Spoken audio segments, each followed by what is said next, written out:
All right. Hello, everybody. This is the Skeptic and the Mystic, and we are on episode 51 today. We're going to talk about resilience. So, what does it mean to be resilient, and how can you cultivate that? And interestingly, I always love when things just kind of work out. We don't always plan our outline for our topics well in advance. We usually text each other the day of, what do you want to talk about today? And the topic of resilience came up, and not even realizing it was something feeling a little personal to both of us in the moment. Yeah. So, um, if you are feeling or have felt recently or ever do feel, because you're human, that uh, combination of emotional fatigue, physical fatigue, that kind of worn down state, or if you're dealing with, some heartache or there's any number of reasons why you might need to employ some resiliency in your life. But this should help you. We're going to talk about how you can get past the crap stuff that life throws at you once in a while, right? Yeah. Yeah. Yeah. So let's just jump off the bat by talking about like what emotional resilience is, because some people Mhm. don't even know, like I'm in the crap state all the time, right? Right. So Yeah. emotional resilience is your ability to adapt to stressful situations or crisis. Like you can roll with the punches, like stuff happens and you're like, okay, like I got this, I can handle this. And yes, like things are like, there's a lot of adversity right now. And I know that this is not permanent. This is not pervasive. This is not personal. That like I can just roll through this because this is what we're in right now and it's okay. Right. Where the opposite of that is something is happening and you're like, oh my God, I can't handle it at all. Right. Right. Catastrophic. That is, Piggyback on our last episode of non-attachment, mm-hmm. because I love the concept of in the Yoga Sutras, it's Anita is the impermanence, the concept of impermanence. So everything is temporary, which has two sides, right? When you're in a tough spot, reminding yourself that this is temporary and you will get through it. But also, when life is just rainbows and unicorns, then practicing appreciation for that, because it doesn't stay that way all the time either, right? Although, do you remember in like 2018 when I had come back from Rhythmia my first time, I was like, everybody's like, how are you doing? I'm like, I'm shitting sprinkles.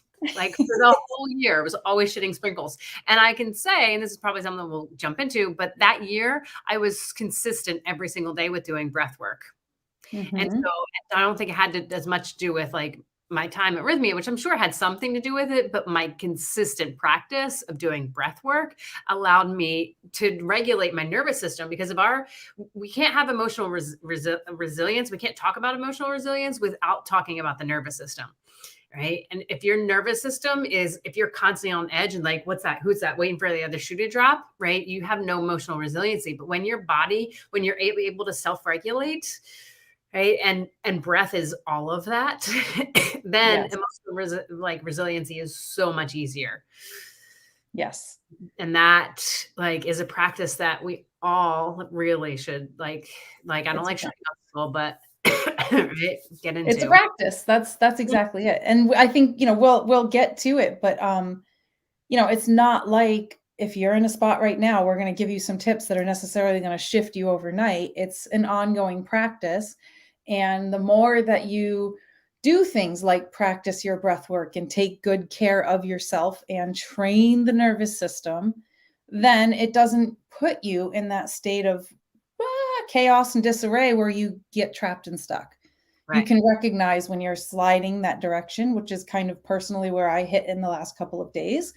Realized I'm doing too much.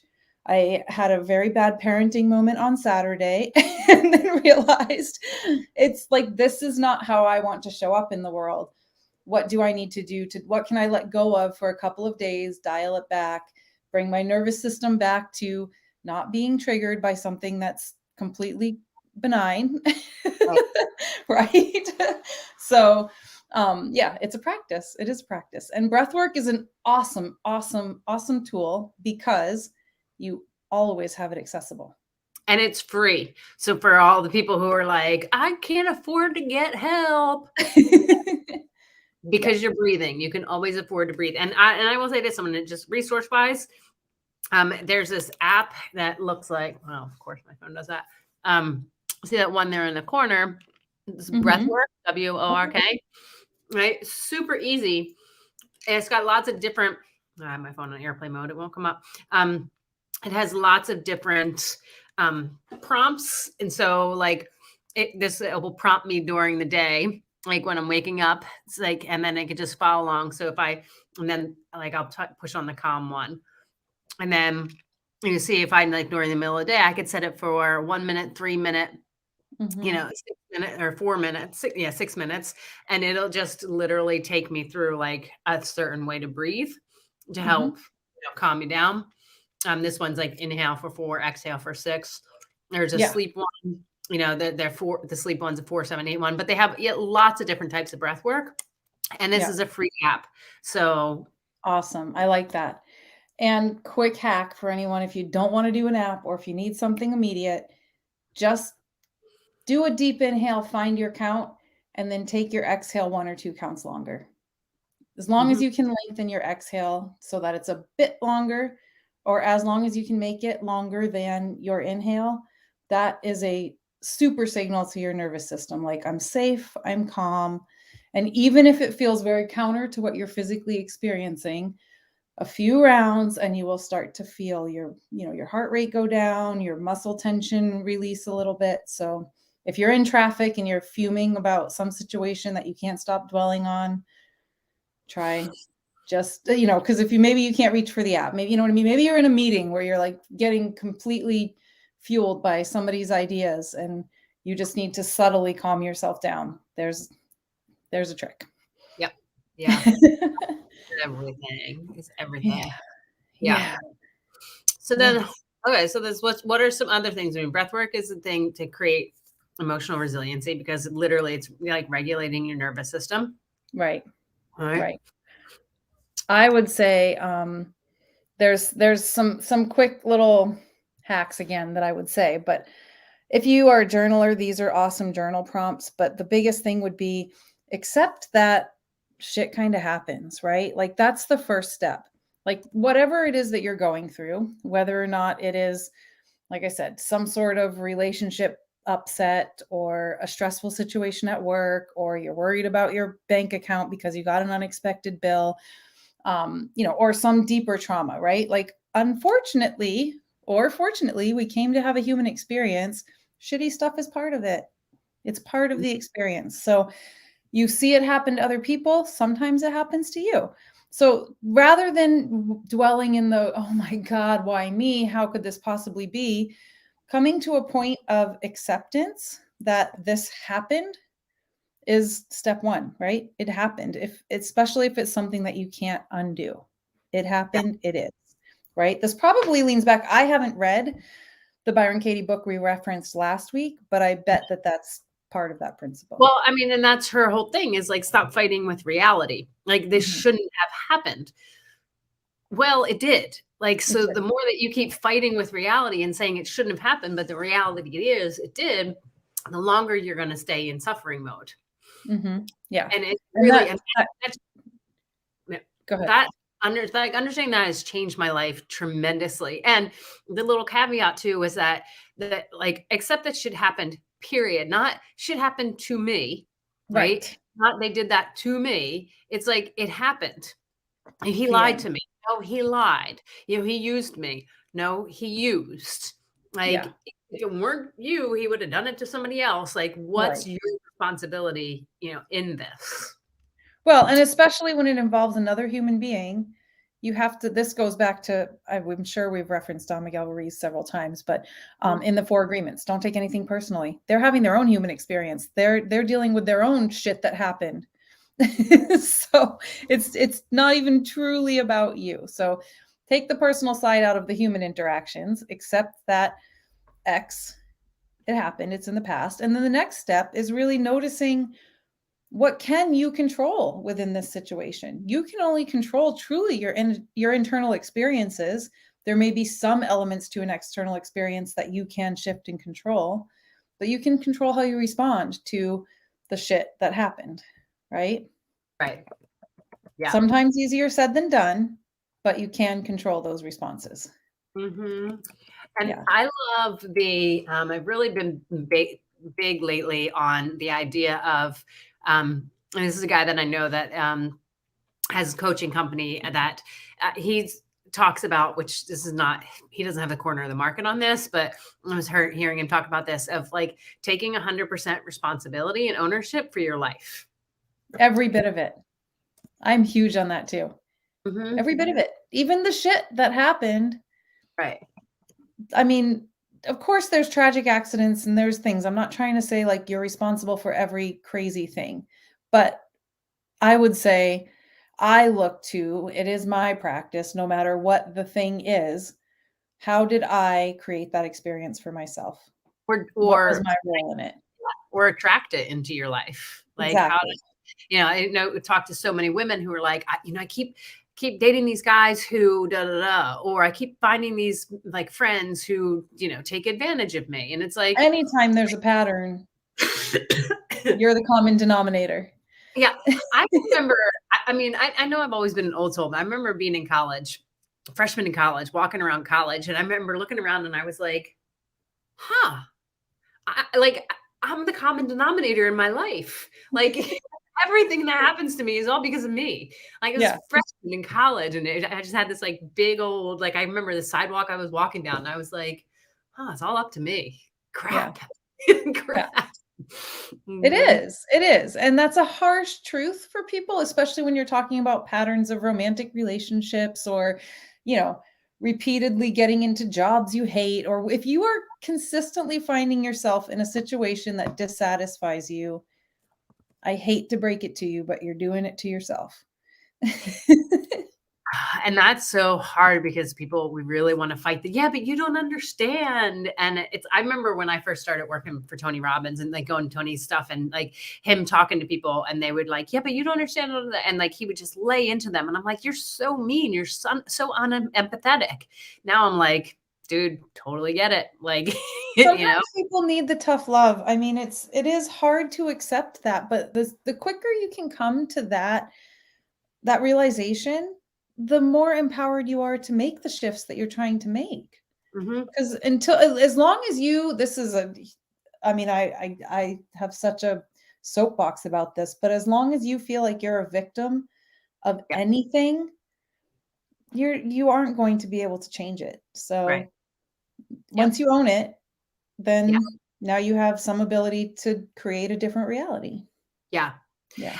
And that I think just leads into like this next idea. I'm just kind of been putting these up here, but is like understand what you're feeling and why. Like Mhm. when you can take ownership and like I remember I could look back for every guy I dated up until my most recent. Every guy cheated on me in some way, lied to me, cheated on me in some way. And it got to the point where I was like, wait a minute, like I keep attracting these guys. I keep attracting, guys who will lie to me, all that kind of stuff. Right. And I was like, wait a minute, what's going on here? Like, what's going on that I like these kind of guys? Mhm. Right, and then I started looking at, like, my pattern in childhood and seeing how I grew up and how energetically it was safer for me to, like, be treated poorly than to be treated well, Hmm. right? Because of stuff that had happened as a child, and I'm not saying happened to me as a child, but just happened as a child, Right. right? So I was used to, like, a certain level of treatment. Well, so much of it goes back to childhood. That's what you thought love was, right? Mhm. And not that, I'm not trying to blame parents out there. I am a parent. I'm sure I'm screwing my own kid up. But that unfortunately there's so much that's learned at that age that if your parents had their own unhealed wounds, they may have mistaught you what love meant, Mhm. you know? Yeah. Yeah. Yeah. Yeah. Yeah, but even still looking and being like, "Oh, wait a minute, like, I'm choosing this pattern Right. because what I experienced as a kid," and even though I mean, we can argue that I didn't choose it as a kid or I did. Some people would say, "Yes, you did. You chose those parents," whatever. Like, Yeah. that's where we get into, like, super mystical stuff of, like, did I choose, all of that? But then at some point I chose to wake up and see Right. something different and say, okay, I realize that I'm actually not now, but like afraid to be in a loving, honest relationship. Yeah. the why is that it's like, oh, because it doesn't feel comfortable because it's not what I'm not used to. Yeah. Then when you get in that, it's like, oh, okay, well, I can learn how to get used to that. Yeah. And then but then that brings in some of the mystical stuff that we've talked about is like having to go in and do some deep energetic clearing of those frequencies that were stuck in my body that Yes. were causing me to like keep going back into that pattern. Yeah. Yeah. I mean, I think we've talked about that before. That would be probably take us on a whole nother episode. But yes, you know, sometimes you can unlearn a lot of that consciously, and there are pieces that you need to work on the subconscious. You need to work with the trapped emotions. You need to work with the energies that you can't really see and feel and necessarily recognize so easily. So there's a combo there. Yeah. But on a conscious level, understanding what you're feeling and why, and then really like what are you going to do next, right? So Mhm. my one of my favorite questions that I, when we were talking about preparing for this is to think about, is this helping me or harming me? Mhm. So when you're in that mode, like we were talking before we got on the air, I woke up this morning and I recognized yesterday, like, I am tired, right? Like, I have been doing a lot. I'm effing tired. And I woke up this morning and I normally go and do like a 5 a.m. workout. And I was like, my muscles are just like, they hurt. Like, I hadn't even gotten out of bed. And I was like, oh my gosh. Normally, I would be like, no, get up, go work out. That's definitely going to help you. It's going to wake your brain up. Like, this is the way that I typically start my day. This morning, I was like, no, that is not going to help me at all. What is going to help me is sleep. Mhm. So, Yeah. and so that, I mean, that's maybe not a super relatable example, but if you have a stressful day and you reach for the wine, is that helping you or is it harming you? Yeah. Right? If you have a Well, and stressful day and you reach for the cookies, are they maybe one cookie? Maybe today a cookie feels good, but is it one cookie or is it five cookies? Right? Like, how far are you willing to take that? right, and because when circling back to like our nervous system and being able to be emotionally resilient, right, does mean having a calm nervous system and asking all those questions. Like, will come down to like, is this going to help my nervous system be calm, or is this going to exacerbate it, right? And Mhm. so like work out, most anybody can argue that working out is definitely going to be great for your nervous system until then there's the tipping point and then it's too Mhm. much, your adrenals are shot. And when if your adrenals are shot because you've had too many cookies, right, or on the other hand, like you haven't had enough food, like Mhm. all of it, everything is a case by case basis, Right.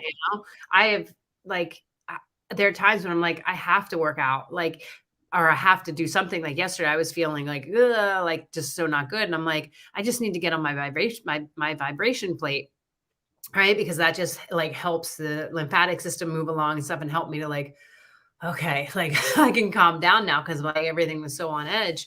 Um, Mhm. but you have to ask that question all the time. Mhm.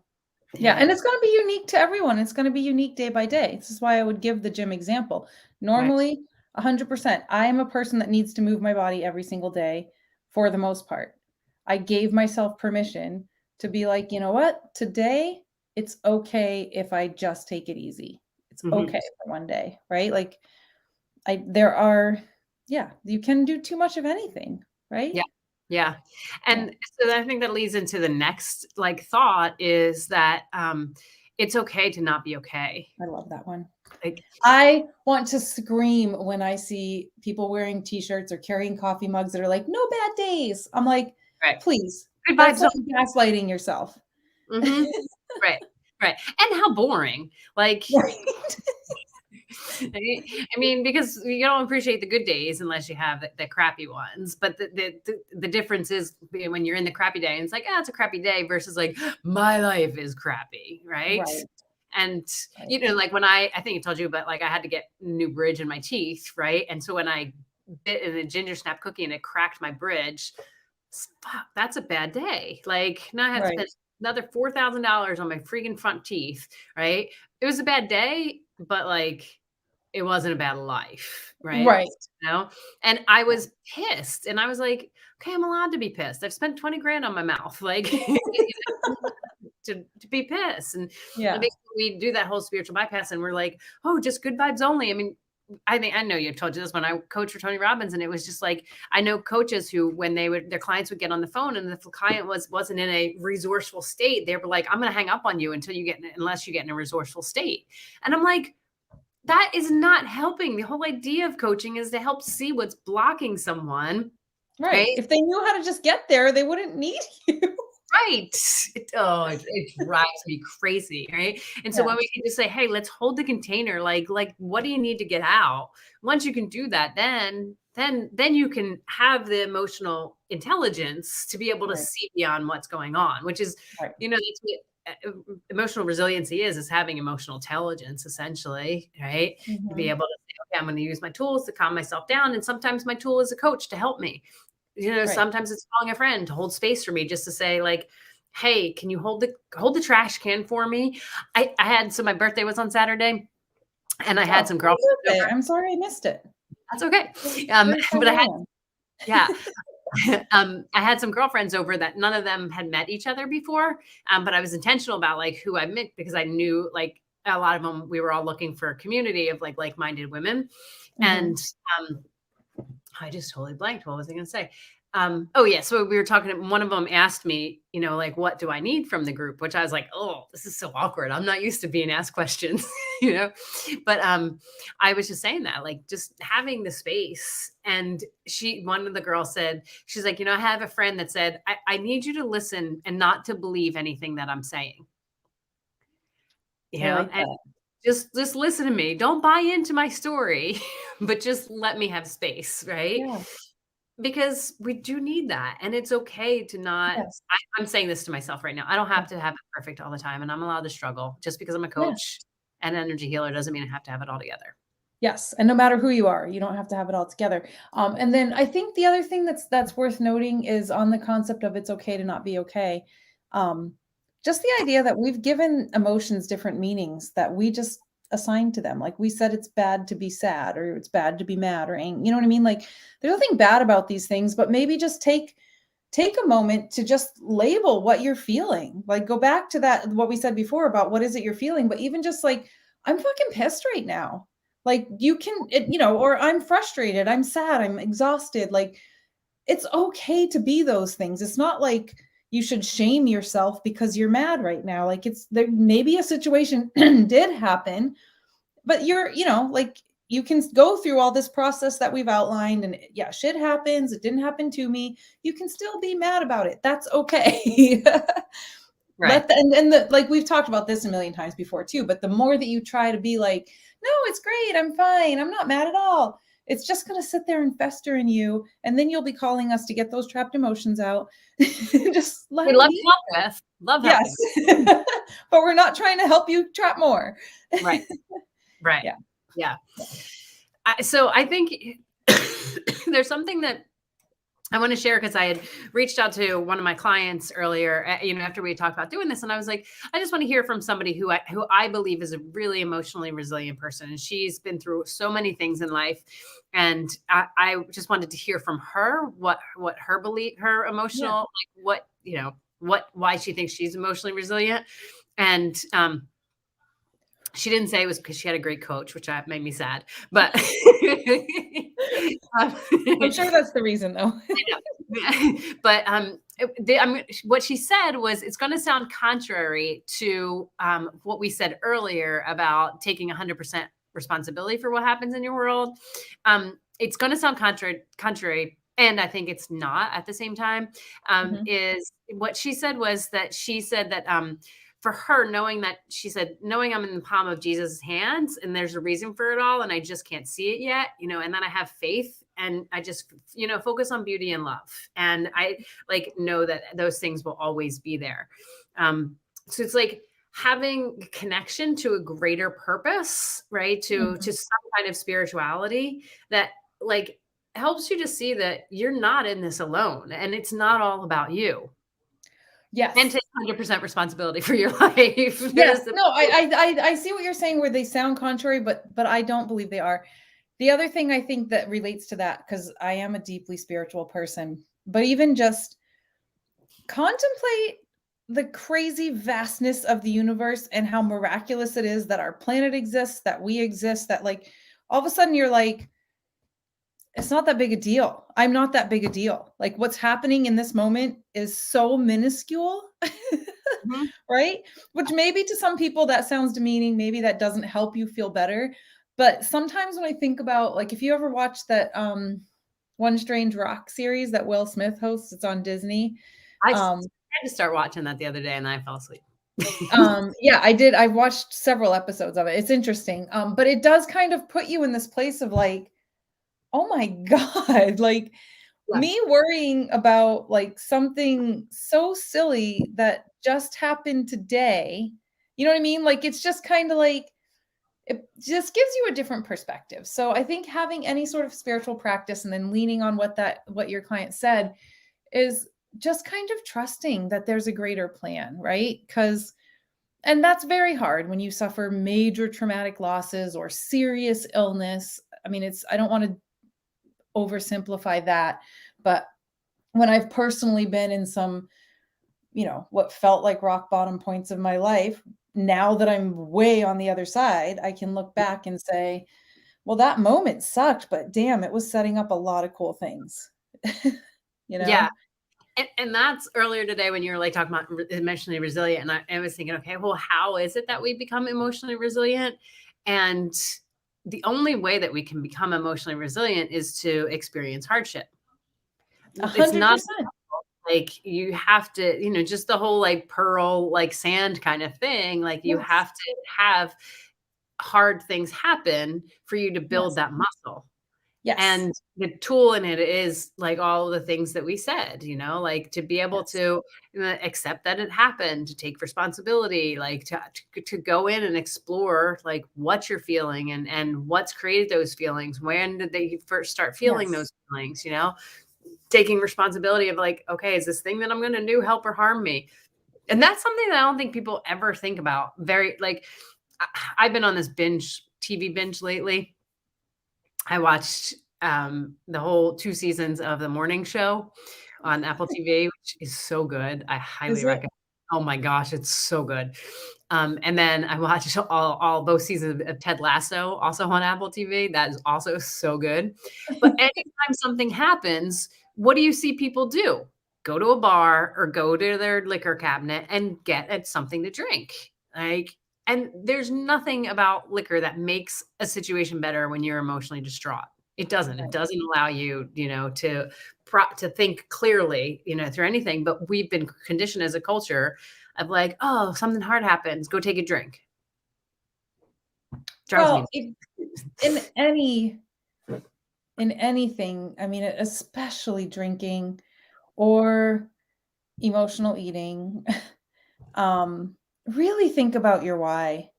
I think for me, I've gone back and forth with whether or not I should not drink at all or can I drink.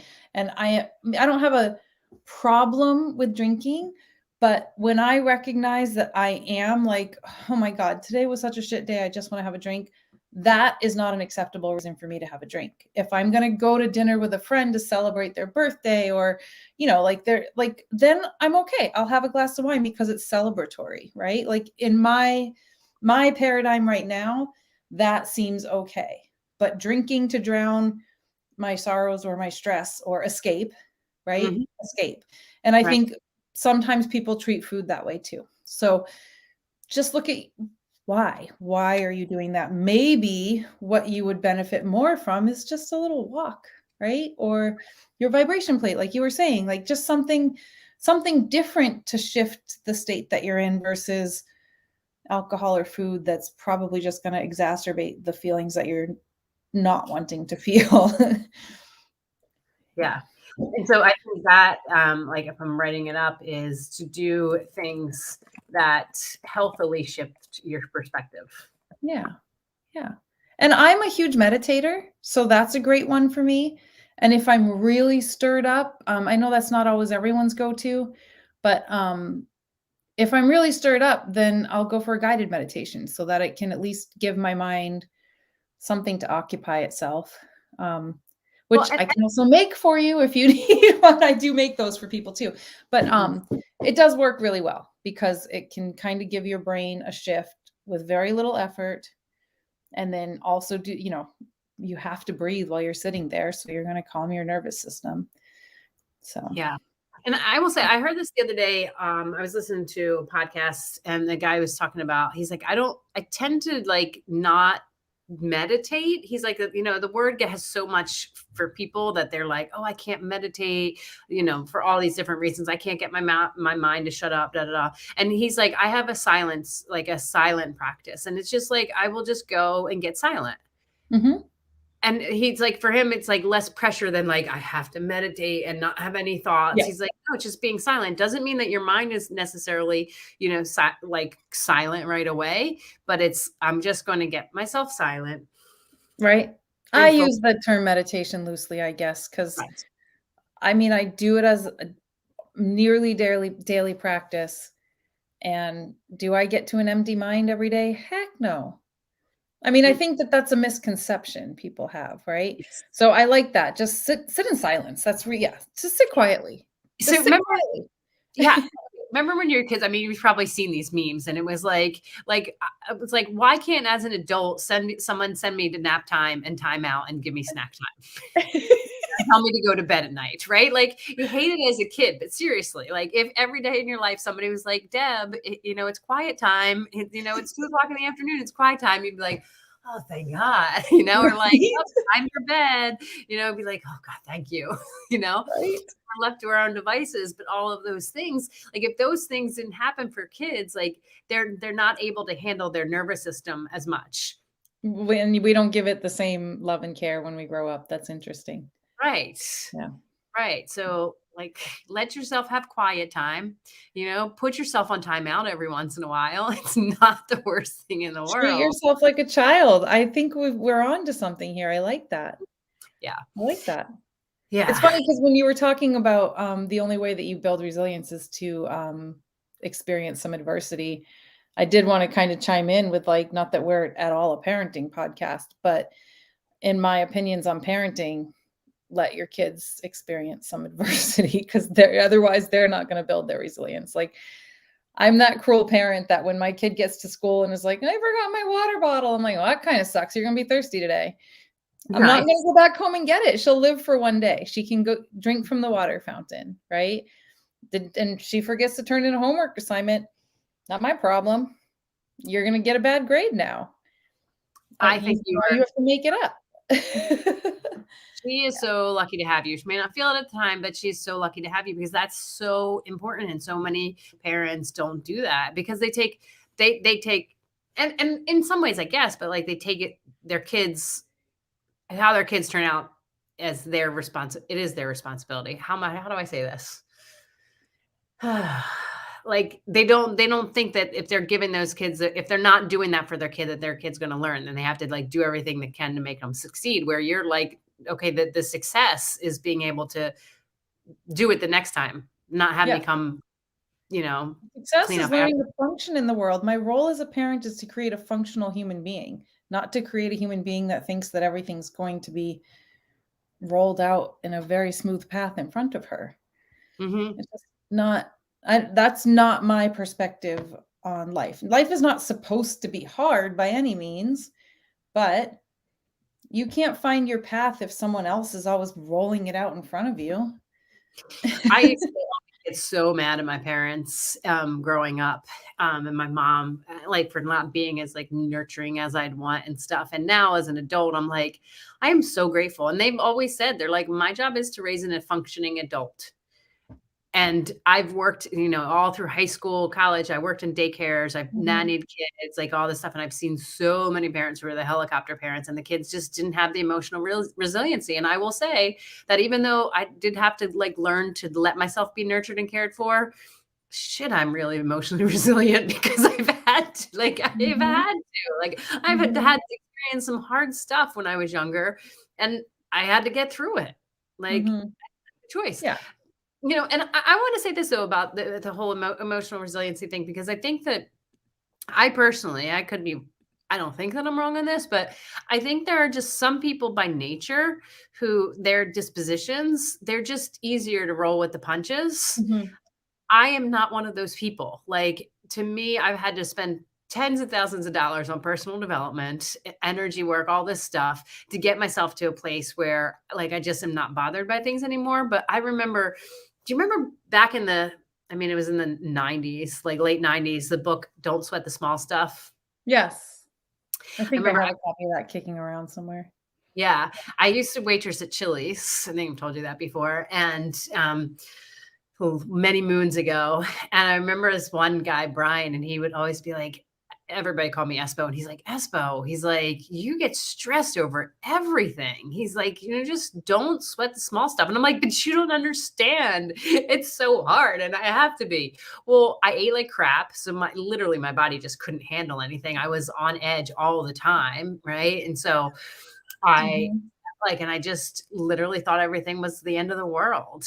And I so remember that book, and he just would always like say that to me. And I'm like, but Mhm. you don't understand how hard my life is. Um, and it was because I made it that hard. Right. you know?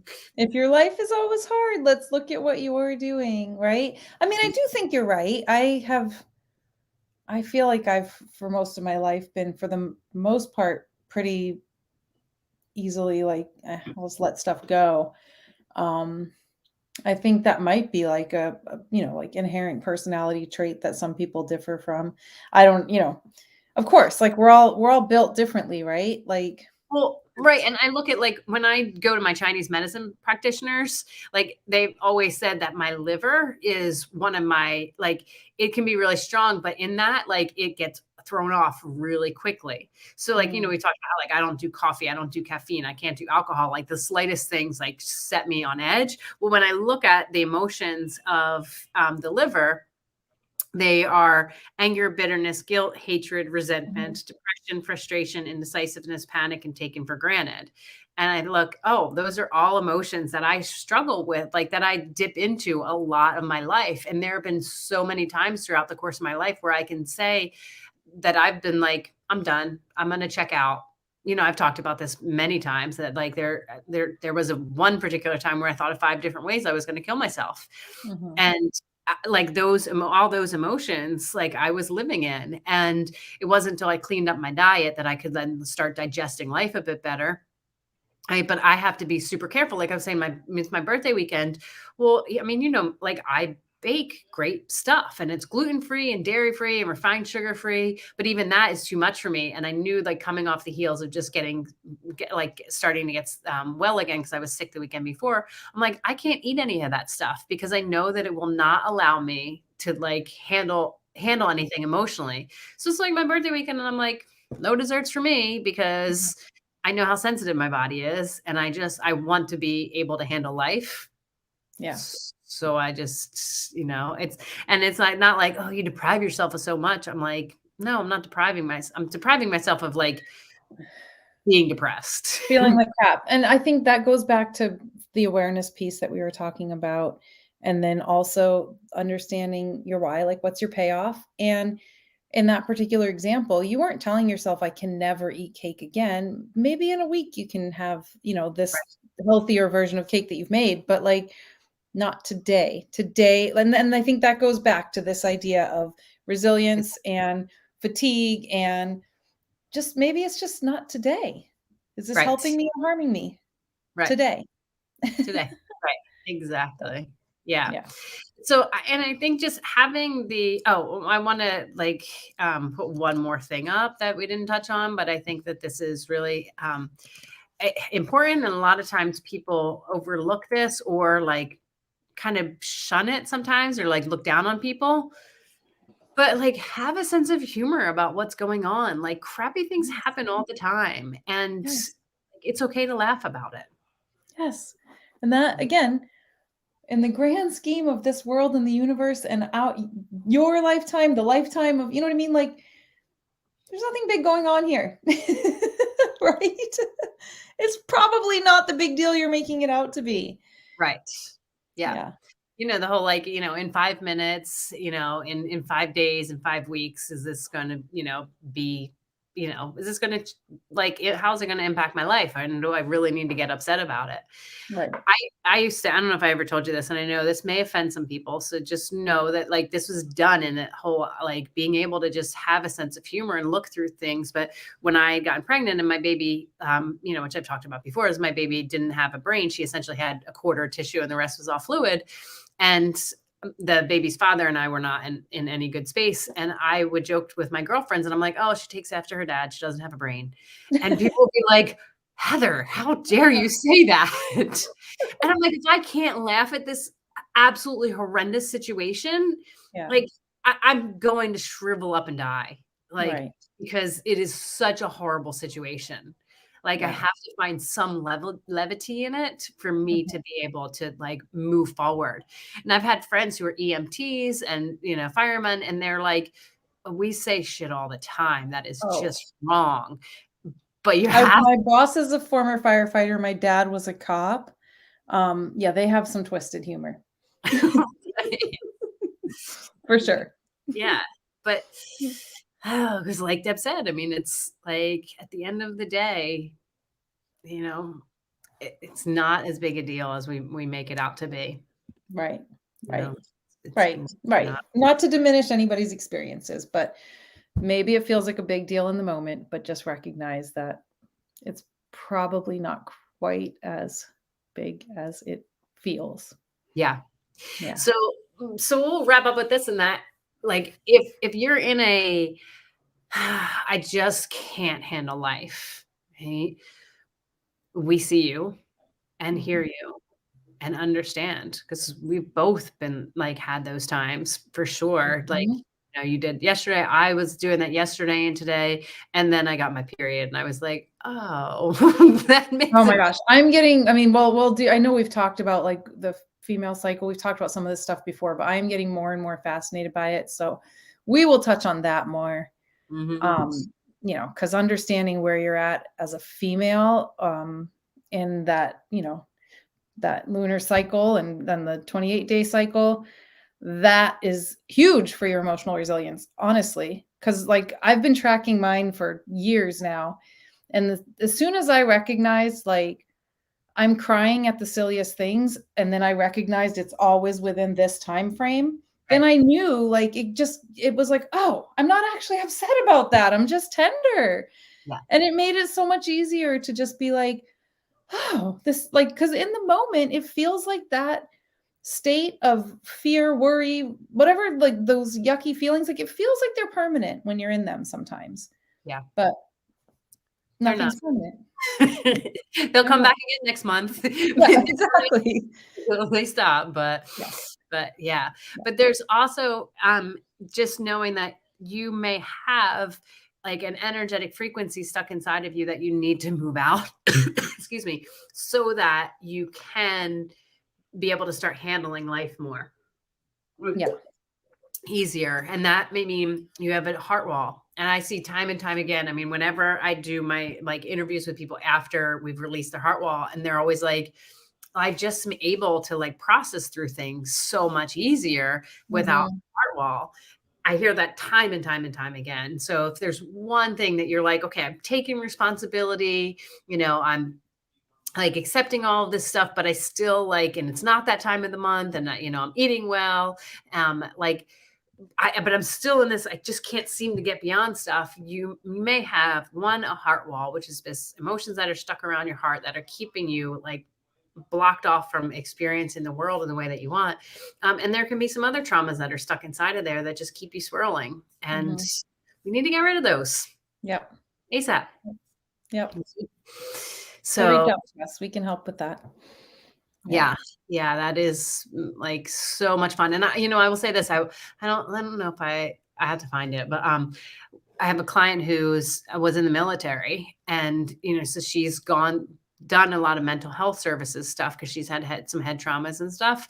And we were working together for like my 6-month package, and at the end she was like, no, I want to keep working together, because she's like, this has been more helpful than any mental health like stuff that I've ever gone through, because we're shifting her frequency and allowing her to like in doing that, helping her to be more emotionally resilient. And it's so fun watching her Mhm. change like how she's handling things, because Yeah. it's like, oh yeah, that's not a big deal now, because Yeah. she doesn't have, it's like, you imagine like a, like a house that's just cluttered with stuff. It like, you can't function. But now that we've taken the clutter out, it's like, okay, I can handle this. Yeah. Yeah. Not that we are advocating anybody not continue with their mental health services, but this is a great compliment, Yes. kind of Mhm. gets at it from a completely different perspective. And I think I'm not a therapist. It's not anything that I am qualified to speak about, but I do feel like doing this can only help that process if that is something that you're pursuing. So Mhm. Yeah, yeah. exactly. Okay, we'll see y'all in a couple of weeks. Excuse me. Hopefully, I won't be coughing anymore. You won't I'm be. sure we'll both have highs and lows in between then of emotional resiliency, and we're like, oh, it's not okay. Yeah. Not okay, but that's okay, because that's life. I will just close with also talk about it, because Justin sitting here doing this little, an hour podcast, 45 minutes, however long we've been on here, I feel I feel a little better. So Hmm. talk to people. Yeah, Talk. just make a big difference. Just ask Yep. somebody if they can hold the trash can for you, Mm-hmm. not Yep. believe what you're saying, and then say thank you, and that's And it. if you don't have that person, talk to your pets, talk to your plants. Just Yeah, talk. yeah. Awesome. We will Yeah. see you guys later. All right. Bye.